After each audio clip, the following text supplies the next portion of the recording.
Hello అండి, welcome to హన్విక్ vlogs. మనమైతే కూరగాయలు తీసుకొచ్చుకొని నార్మల్గా ఫ్రిడ్జ్లో పెడితే అవి 1 వీక్ కంటే ఎక్కువ ఉండవు కదండి, పాడైపోతూ ఉంటాయి కదా. అందులో ఇది సమ్మర్, సో వెంటనే పాడైపోతాయి కదా. అందుకని చెప్పి ఈ చిన్న టిప్ అయితే ఫాలో అవ్వండి. 1 మంత్ వరకు కూడా చాలా ఫ్రెష్గా ఉంటాయి కూరగాయలన్నీ. చాలా బాగుంటాయండి, చాలా ఫ్రెష్గా బాగుంటాయి. సో వాటి కోసం ఏం చేయాలంటే, ముందుగా జిప్పర్ కవర్లు ఉంటాయి కదా, జిప్పర్ కవర్లు అవి ఆర్డర్ చేసుకునండి. నేనైతే ఇవి మీషోలో తీసుకున్నాను, క్వాలిటీ అయితే పర్లేదండి. సో ఆ జిప్పర్ కవర్లని మంచిగా ఒకసారి వాష్ చేసుకోండి. రాగానే వాష్ చేసుకుని ఎండలో అయితే ఆరబెట్టుకునండి. ఆరబెట్టుకున్న తర్వాత కూరగాయలు తీసుకొచ్చుకుంటాం కదా, మనం కూరగాయలు తీసుకొచ్చుకున్న వాటిని ఇలా అయితే స్టోర్ చేసుకొని పెట్టుకునండి. వీడియోలో చూడండి నేను ఎలా స్టోర్ చేసుకుంటున్నానో. అలా స్టోర్ చేసి పెట్టుకున్నారంటే 1 మంత్ వరకు కూడా పాడవకుండా మంచిగా ఫ్రెష్గా ఉంటాయండి. సో కొత్తిమీర, కరివేపాకు, ఆకుకూరలైనా సరే, ఏ ఆకుకూరలైనా సరే అండి, చాలా ఫ్రెష్గా ఉంటాయి. మనం మంచిగా స్టోర్ చేసుకునే దాన్ని బట్టి ఉంటుంది ఇది. సో పర్ఫెక్ట్గా మంచిగా కొత్తిమీర చూడండి, కొత్తిమీర అలా కట్ చేసుకొని ఇలా స్టోర్ చేసుకుంటే మాత్రం 1 మంత్ వరకు అయినా ఫ్రెష్గా ఉంటుంది. ఏదేమీ పోదు కాబట్టి చాలా మంచిగా బాగుంటుందండి. సో కరివేపాకును కూడా అవి ఆకులు తీసుకొని స్టోర్ చేసుకోండి, బాగుంటుంది ఫ్రెష్గా.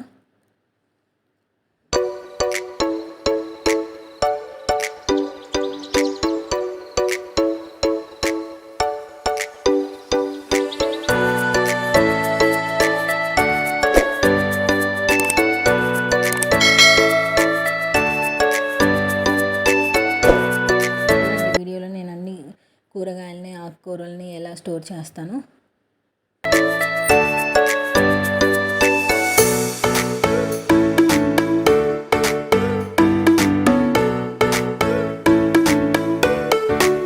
నేను ఫ్రిడ్జ్లో స్టోర్ చేసుకున్నానండి. క్యారెట్స్ 15 days బ్యాక్ చాలా ఫ్రెష్గా ఉన్నవి, చాలా బాగుంటాయండి ఫ్రెష్గా మంచిగా.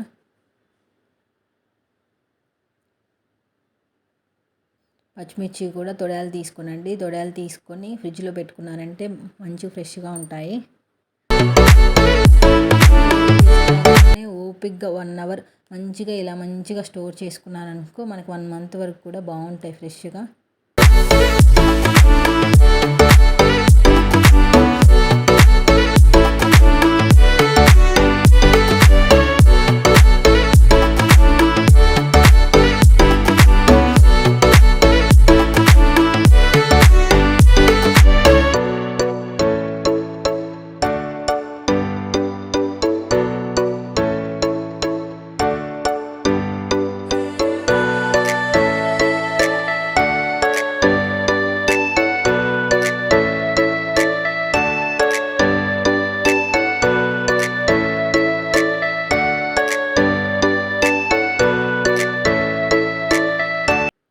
స్పేస్ కూడా చాలా మంచిగా సేవ్ అవుతుందండి మనకు ఫ్రిడ్జ్లో.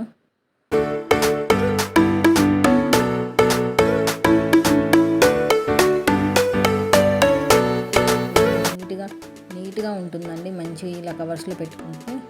ఆల్రెడీ నేను 1 month బ్యాక్ అవి స్టోర్ చేసుకున్నాను. చూడండి ఎంత ఫ్రెష్గా ఉన్నాయో అన్నీ. సో మీకు కూడా యూజ్ అవుతుందని ఈ వీడియో చేశానండి. ఈ వీడియో మీకు నచ్చినట్లయితే ప్లీజ్ లైక్ చేయండి, షేర్ చేయండి, అలానే సబ్స్క్రైబ్ చేయడం మాత్రం అస్సలు మర్చిపోకండి. Thank you for watching.